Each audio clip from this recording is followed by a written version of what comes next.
Hello friends, आपका हमारे YouTube channel पर हार्दिक स्वागत है। आज हम लोग डिस्कस करेंगे बुद्धि, जो कि परीक्षा की दृष्टि से काफ़ी महत्वपूर्ण है। अगर अभी तक आपने हमारा चैनल सब्सक्राइब नहीं किया है तो प्लीज़ सब्सक्राइब कर लें। आइए बिना देरी किए स्टार्ट करते हैं। बुद्धि देखिए, बुद्धि क्या है। बुद्धि व्यक्ति की एक मानसिक और जन्मजात शक्ति होती है। यह सामर्थ्यों का एक समुच्चय है। बुद्धि क्या है? सामर्थ्यों का समुच्चय है, विभिन्न योग्यताओं का नाम है। किसी एक योग्यता का नाम नहीं है बुद्धि, किसी एक सामर्थ्य का नाम नहीं है बुद्धि। बुद्धि विभिन्न योग्यताओं का नाम है। बुद्धि विभिन्न सामर्थ्यों का समुच्चय है। बुद्धि के द्वारा ही हम कोई कार्य करते हैं, ज्ञान अर्जन करते हैं, वातावरण में उत्पन्न विभिन्न समस्याओं का समाधान करते हैं। इसलिए बुद्धि को हम ये नहीं कह सकते किसी एक योग्यता का नाम है। बुद्धि विभिन्न योग्यताओं का नाम है। बुद्धि विभिन्न सामर्थ्यों का समुच्चय है। आपसे पेपर में पूछा जा चुका है कि बुद्धि क्या है। तो बुद्धि क्या था? एक सामर्थ्यों का एक समुच्चय है। ये आपका जो ये लाइन है, जो अंडरलाइन है, ये आपका पेपर में आ चुका है। इसलिए आप याद रखिए कि बुद्धि क्या है। बुद्धि विभिन्न योग्यताओं का योग है। बुद्धि सामर्थ्यों का समुच्चय है। किसी एक योग्यता का नाम बुद्धि नहीं है। ये आपने दिमाग में फिट कर लीजिए। आइए दूसरा पॉइंट देखते हैं। बुद्धि शब्द का प्रयोग सर्वप्रथम किसने किया था? फ्रांसिस गाल्टन ने किया था। अगर आपसे पूछा जाए बुद्धि शब्द का प्रयोग किसने किया था सर्वप्रथम, तो फ्रांसिस गाल्टन ने किया था। अब आइए विभिन्न मनोवैज्ञानिकों द्वारा बुद्धि की दी गई परिभाषाओं को देख लेते हैं। विभिन्न मनोवैज्ञानिकों द्वारा दी गई बुद्धि की परिभाषा। पहले नंबर पर है स्टैन ने बुद्धि को क्या कहा? नवीन परिस्थितियों के साथ समायोजन करने की योग्यता ही बुद्धि है। इन्होंने कहा कि नवीन परिस्थितियों के साथ जो हम एडजस्टमेंट करते हैं, समायोजन करते हैं, उसकी योग्यता ही बुद्धि है। दूसरे नंबर पर आपके टर्मन, बुद्धि अमूर्त विचारों के बारे में सोचने की योग्यता है। इन्होंने कहा बुद्धि वह है जिसके द्वारा हम अमूर्त विचारों के बारे में सोचते हैं। तीसरे नंबर पर आपके उर्वट, बुद्धि क्या है? कार्य करने की एक विधि है। जब भी आपसे पूछा जाए बुद्धि कार्य करने की विधि है, किसने कहा? तो उर्वट। बुद्धि अमूर्त विचारों के बारे में सोचने की योग्यता है, तो आपका आंसर होगा टर्मन। नवीन परिस्थितियों के साथ समायोजन करने की योग्यता है बुद्धि, तो आपका आंसर होगा स्टैन। चौथे नंबर पे हम मैक्डूगल, बुद्धि जन्मजात प्रवृत्ति को अतीत के अनुभव के आधार पर सुधारने की योग्यता है। जहां भी आपका आया सुधारने का या जन्मजात, तो आप समझ लीजिए ये मैक्डूगल है। और बर्किंघम ये क्या है? बर्किंघम बुद्धि सीखने की योग्यता है। बुद्धि क्या है? सीखने की योग्यता है। ये किसने कहा? बर्किंघम। आइए दूसरे मनोवैज्ञानिकों की परिभाषाओं को देखते हैं। विंगास क्या कहते हैं? बुद्धि विभिन्न भागों में सामंजस्य करने की शक्ति है। ये क्या कहते हैं? बुद्धि विभिन्न भागों में सामंजस्य करने की शक्ति है। फिर स्पीयरमैन क्या कहते हैं? बुद्धि व्यक्ति की एक सामान्य योग्यता है। इन्होंने बुद्धि को क्या कहा? एक सामान्य योग्यता। पूछा जाएगा अगर बुद्धि व्यक्ति की सामान्य योग्यता किसने कहा, तो आपका आंसर होगा स्पीयरमैन। गाल्टन ने क्या कहा? बुद्धि अंतर करने और चयन करने की योग्यता है। बुद्धि क्या है? अंतर करने और चयन करने की योग्यता है। आइए अगले मनोवैज्ञानिक की परिभाषा देखते हैं। दूसरे मनोवैज्ञानिकों की परिभाषाओं को देख लेते हैं। रास के अनुसार नवीन परिस्थितियों से चेतन अनुकूलन ही बुद्धि है। जहां पर आपका अनुकूलन आ जाएगा वहां पर आप समझ जाइएगा ये रास की परिभाषा है। बीने महोदय क्या कहते हैं? बुद्धि ज्ञान, निर्देश, आविष्कार और आलोचना की योग्यता है। यहाँ पे इन्होंने 4 शब्द दिए हैं, ज्ञान, निर्देश, आविष्कार और आलोचना। जहाँ पे 4 शब्द मिल जाए आप समझ जाइएगा ये बीने की परिभाषा है। और फ्री मैन के अनुसार ये फ्री है भैया। इन्होंने क्या कहा? बुद्धि अधिगम, समायोजन और अमूर्त चिंतन की अवस्था है। बुद्धि किसकी अवस्था है? अधिगम की भी अवस्था है, समायोजन की भी अवस्था है और अमूर्त चिंतन की भी अवस्था है फ्री मैन के अनुसार। और अगले आपके मनोवैज्ञानिक है उडरो, इनके अनुसार क्या है? बुद्धि ज्ञान अर्जन करने की क्षमता है। उडरो ने कहा बुद्धि ज्ञान अर्जन करने की क्षमता है। आइए अगला पॉइंट देखते हैं।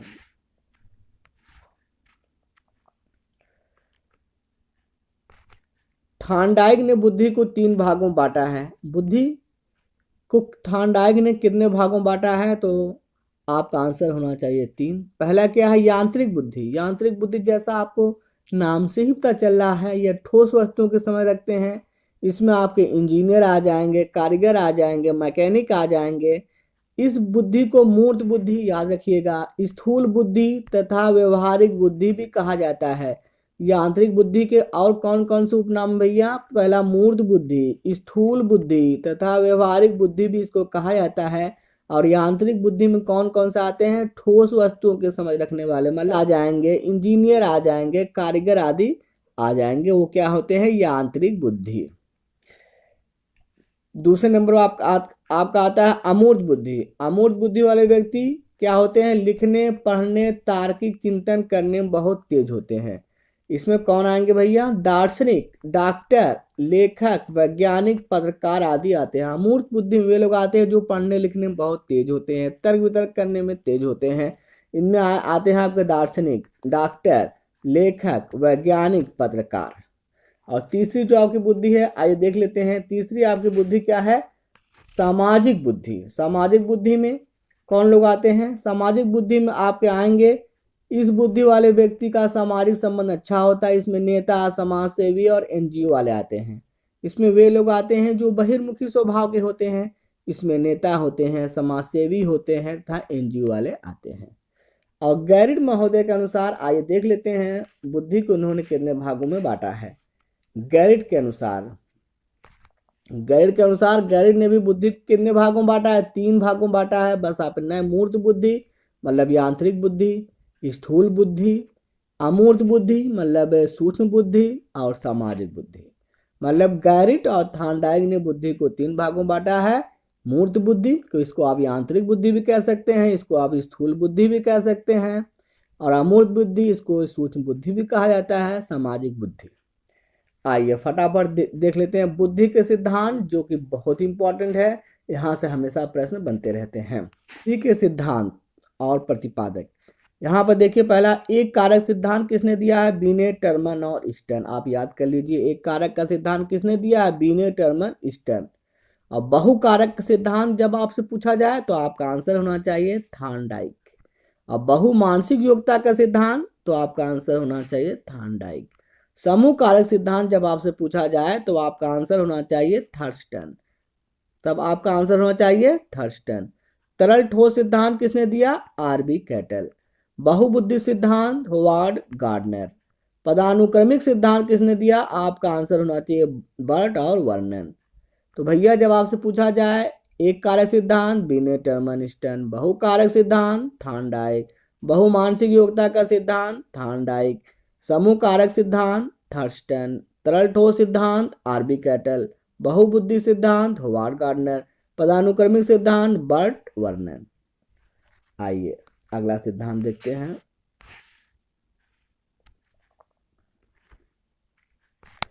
बुद्धि का कैका सिद्धांत जब आपसे पूछा जाए तो हेब हो जाएगा। त्रितत्व सिद्धांत रॉबर्ट स्टैनबर्ग हो जाएंगे। बुद्धि का पास मॉडल जेपी दास हो जाएंगे। क्रमिक महत्व का सिद्धांत बर्ट और वर्नन हो जाएंगे। द्विकारक सिद्धांत आपका किसने दिया? स्पीयरमैन साहब ने दिया। त्रिकारक सिद्धांत स्पीयरमैन ने। द्विकारक सिद्धांत स्पीयरमैन, त्रिकारक सिद्धांत स्पीयरमैन। तो बुद्धि का देखिए कैका सिद्धांत किसके नाम जाता है? हेब के नाम। त्रितत्व सिद्धांत रॉबर्ट स्टैनबर्ग। बुद्धि का पास मॉडल जेपी दास। क्रमिक महत्व का सिद्धांत बर्ट वर्नर। द्विकारक सिद्धांत स्पीयरमैन। त्रिकारक सिद्धांत स्पीयरमैन।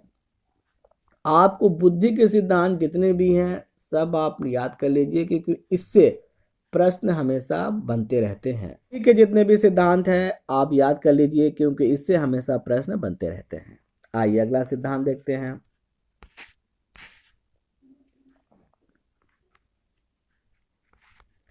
6 या 7 कारक का सिद्धांत जब आपसे पूछेगा तो आपका आंसर होगा थर्स्टन।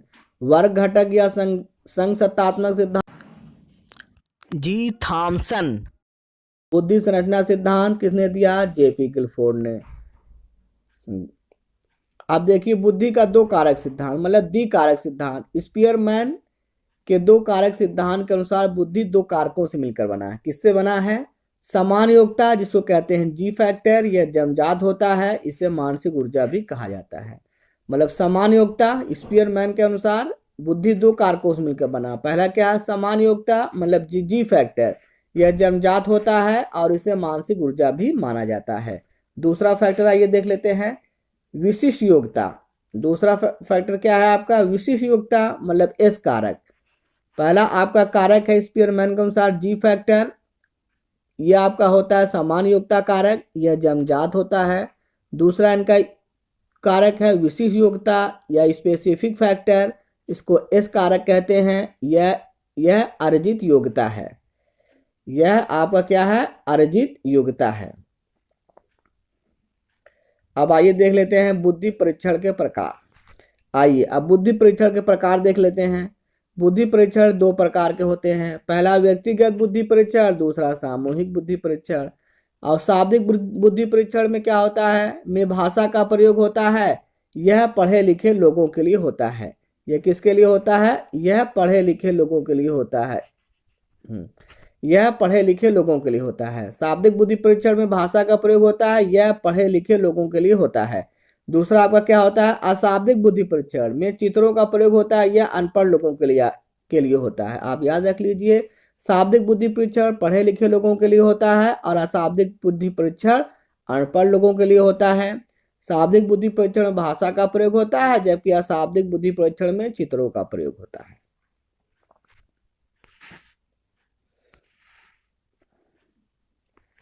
व्यक्तिगत बुद्धि परीक्षण में देखिए, इसमें एक बार में केवल एक ही व्यक्ति का परीक्षण होता है। इसमें अशाब्दिक तथा शाब्दिक दोनों प्रकार के प्रश्न पूछे जाते हैं। इसमें विश्वसनीयता सत्यता पाई जाती है। मतलब जो व्यक्तिगत बुद्धि परीक्षण होता है, इसमें एक बार में एक ही लोग का परीक्षण होगा। यह शाब्दिक और अशाब्दिक आपका दोनों प्रकार का होगा। इसमें विश्वसनीयता सत्यता पाई जाती है। आइए अब देख लेते हैं विभिन्न व्यक्तिगत बुद्धि परीक्षण। पहला आपका क्या है? मोस्ट इंपॉर्टेंट आपका है बिने साइमन बुद्धि परीक्षण। यह व्यक्तिगत शाब्दिक बुद्धि परीक्षण है। आपसे पूछा जाएगा बिने साइमन बुद्धि परीक्षण कैसा है? व्यक्तिगत अशाब्दिक बुद्धि परीक्षण है, व्यक्तिगत शाब्दिक बुद्धि परीक्षण है, इनमें से कोई नहीं, तो आपका आंसर होना चाहिए व्यक्तिगत शाब्दिक बुद्धि परीक्षण है। इसमें किस बुद्धि का परीक्षण होता है, यह भी आपसे पूछा जा सकता है, तो आपका आंसर होना चाहिए विशिष्ट बुद्धि का परीक्षण होता है। दूसरा आपका क्या है? स्टैनफोर्ड बिने स्केल। इसके प्रतिपादक टर्मन है। यह 2 से 14 वर्ष के तक के बालकों के लिए है। इसमें कुल 90 प्रश्नावलियां हैं। आप याद कर लीजिए, स्टैनफोर्ड बिने स्केल कितने वर्ष के बच्चों के लिए है? तो ये आपका आंसर होना चाहिए 2 से 14 वर्ष के लिए। इसमें कुल कितनी प्रश्नावलियां हैं? तो 90 प्रश्नावलियां हैं। अब आइए दूसरा मोस्ट इंपॉर्टेंट देखते हैं, भाटिया बुद्धि परीक्षण। दूसरा आपका मोस्ट इंपॉर्टेंट क्या है? भाटिया बुद्धि परीक्षण। यह भारत का प्रसिद्ध बुद्धि परीक्षण है। इसके अंतर्गत 5 परीक्षण आते हैं। आपसे पूछा जा सकता है भाटिया बुद्धि परीक्षण का संबंध किससे है? व्यक्तित्व से है, बुद्धि से है, अधिगम से है। तो आपका आंसर होना चाहिए भाटिया बुद्धि परीक्षण का संबंध बुद्धि से है। इसके अंतर्गत कितने परीक्षण होते हैं? ये एग्जाम में 2019 में आ चुका है यूपी टेट के। तो आपका आंसर होना चाहिए 5 परीक्षण होते हैं। मतलब भाटिया बुद्धि परीक्षण में कितने परीक्षण होते हैं? 5 परीक्षण, ये आप याद कर लीजिए। और इसमें कुल कितने उप परीक्षण होते हैं? तो 9 उप परीक्षण होते हैं, ये भी आपको याद होना चाहिए। यह विशेषकर 11 से 16 वर्ष के लोगों के लिए है। तो भाटिया बुद्धि परीक्षण भारत का प्रसिद्ध बुद्धि परीक्षण है। इसमें 5 परीक्षण, 9 उप परीक्षण होते हैं। यह 11 से 16 वर्ष के लोगों के लिए है। आइए अगला देखते हैं, वैसलर वैल्यू टेस्ट। प्रारंभिक परीक्षण 10 से 60 वर्ष के व्यक्तियों के लिए था। यह जो परीक्षण बनाया गया था शुरू में 10 से 60 व्यक्तियों के लिए बनाया गया था। बाद में इसे 16 से 64 वर्ष तक के व्यक्तियों के लिए कर दिया गया। इसमें 5 मौखिक और 5 क्रियात्मक परीक्षण होते हैं। अब याद कर लीजिए, पूछा जा सकता है वैसलर वैल्यू टेस्ट में कुल कितने परीक्षण होते हैं? तो इसमें 5 मौखिक होते हैं, 5 क्रियात्मक परीक्षण होते हैं। कितने वर्ष के बच्चों के लिए, कितने वर्ष के लोगों के लिए था? प्रारंभ में 10 से 60 वर्ष के लिए था। बाद में कितने वर्ष के लिए कर दिया गया? 16 से 64 वर्ष तक के लिए कर दिया गया। आइए अगला देखते हैं, पोर्टियस भूल भुलैया टेस्ट। यह परीक्षण 3 से 14 वर्ष तक के बालकों के लिए है। यह शाब्दिक और अशाब्दिक दोनों प्रकार का होता है। जो पोर्टियस होता है भूल भुलैया परीक्षण, तो यह शाब्दिक भी है और अशाब्दिक भी है। अब याद कर लीजिए, यह 3 से 11 वर्ष के बालकों के लिए है। कितने वर्ष के बालकों के लिए है? यह 3 से 11 वर्ष के बालकों के लिए है। यह शाब्दिक अशाब्दिक दोनों प्रकार का होता है। 3 से 11 वर्ष के बालकों को 2 अवसर और 12 से 14 वर्ष तक के बालकों को 4 अवसर दिए जाते हैं। आप ये याद कर लीजिए, इसमें 3 से जो 11 वर्ष के बालक होते हैं उनको कितने अवसर? 2 अवसर, और 12 से 14 वर्ष तक के बालकों को 4 अवसर दिए जाते हैं। आइए अब विभिन्न बुद्धि परीक्षण देख लेते हैं। पहला क्या है? सामूहिक बुद्धि परीक्षण। सामूहिक बुद्धि परीक्षण इसका प्रारंभ द्वितीय विश्व युद्ध के समय हुआ था। प्रमुख सामूहिक बुद्धि परीक्षण में आपका है आर्मी अल्फा परीक्षण। यह शाब्दिक बुद्धि परीक्षण है, यह अंग्रेजी जानने वालों के लिए था। आर्मी बीटा परीक्षण ये क्या है? यह अशाब्दिक है। आर्मी बीटा परीक्षण यह आपका अशाब्दिक है।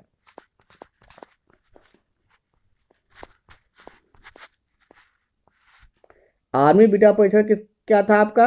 आर्मी बीटा परीक्षण यह अशाब्दिक बुद्धि परीक्षण था, अंग्रेजी न जानने वालों के लिए।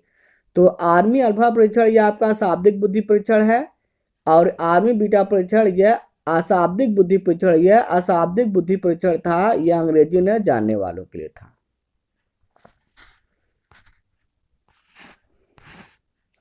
शिकागो बुद्धि परीक्षण।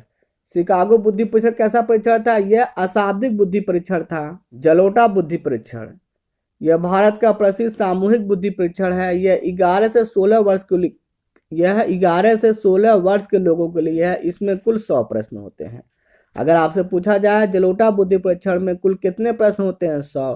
कितने वर्ष के लोगों के लिए था? यह 11 से 16 वर्ष के लोगों के लिए था। दूसरा प्रमुख परीक्षण है टंडन बुद्धि परीक्षण और मेहता बुद्धि परीक्षण। अब देखिए, सामूहिक बुद्धि परीक्षण में समय व धन और श्रम की बचत होती है, जबकि व्यक्तिगत बुद्धि परीक्षण में समय और धन अधिक लगता है। सामूहिक में आपका समय भी बचेगा, धन भी बचेगा, श्रम भी बचेगा, जबकि व्यक्तिगत बुद्धि परीक्षण में समय और धन अधिक लगेगा। आइए बुद्धि की विशेषता देख लेते हैं। आइए फटाफट बुद्धि की विशेषताएं देख लेते हैं। बुद्धि क्या विशेषता है? बुद्धि व्यक्ति की मानसिक और जन्मजात शक्ति है। बुद्धि क्या है? अमूर्त चिंतन की योग्यता है। बुद्धि परिवर्तनशील होती है, और बुद्धि कैसी होती है? विकासशील भी होती है। बुद्धि हमें समस्याओं को हल करने योग्य बनाती है। तो बुद्धि क्या क्या विशेषता हो गई? बुद्धि व्यक्ति की मानसिक और जन्मजात शक्ति है। बुद्धि अमूर्त चिंतन की योग्यता है। बुद्धि आपकी क्या है? परिवर्तनशील होती है। बुद्धि कैसी होती है? विवेकशील होती है। बुद्धि हमें समस्याओं को हल करने योग्य बनाती है। ये आपकी बुद्धि की विशेषताएं हैं। अब आइए देख लेते हैं बुद्धि को प्रभावित करने वाले कारक। वैसे तो बुद्धि को प्रभावित बहुत से कारक करते हैं, मगर जो आपका सबसे महत्वपूर्ण है उनमें आता है पहले नंबर पर वातावरण। बुद्धि को सबसे अधिक अगर कोई प्रभावित करता है तो वह वातावरण है, उसके बाद वंशानुक्रम। अगर आपसे पूछा जाए बुद्धि को सबसे अधिक प्रभावित कौन करता है, तो आपका आंसर आएगा वातावरण। सबसे अधिक प्रभावित करने वाला कारक आपका वातावरण है, और थोड़ा बहुत जो प्रभावित करता है वो वंशानुक्रम करता है। अगर आपको हमारा वीडियो अच्छा लगा हो तो प्लीज़ लाइक और शेयर करना ना भूलें। Thanks for watching the video.